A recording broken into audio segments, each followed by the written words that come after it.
নমস্কার, স্বাগত জানাই আমার চ্যানেলে। আমি অনেক ধরনের পাকোড়া আপনাদের সাথে শেয়ার করেছি। এই ধরনের পাকোড়াটা অর্থাৎ এগ পনির পাকোড়া আপনারা একবার খেয়ে দেখবেন, দুর্দান্ত লাগে। প্রথমে বেসন নিয়েছি, সমপরিমাণ চালের গুঁড়ো, পেঁয়াজ কুচি, হলুদ গুঁড়ো, ধনে গুঁড়ো, জিরে গুঁড়ো, কাশ্মীরি মির্চ, স্বাদ মতন নুন, চিনি, পনিরটা আপনারা আপনাদের ইচ্ছা মতন দিতে পারেন, যতটা দরকার। ডিম আমি একটা দিয়েছি, আপনারা প্রয়োজন হলে 2-3টে দিতে পারেন। এরকমভাবে গোল গোল শেপ করে ফ্রাই প্যানের মধ্যে তেল নিয়ে আমি উল্টে পাল্টে ব্রাউন করে ভেজে নেব।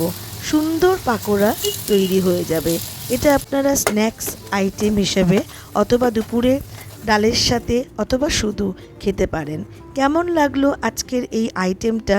স্পেশালি বর্ষার দিনে দারুণ লাগে, আমাকে জানাবেন।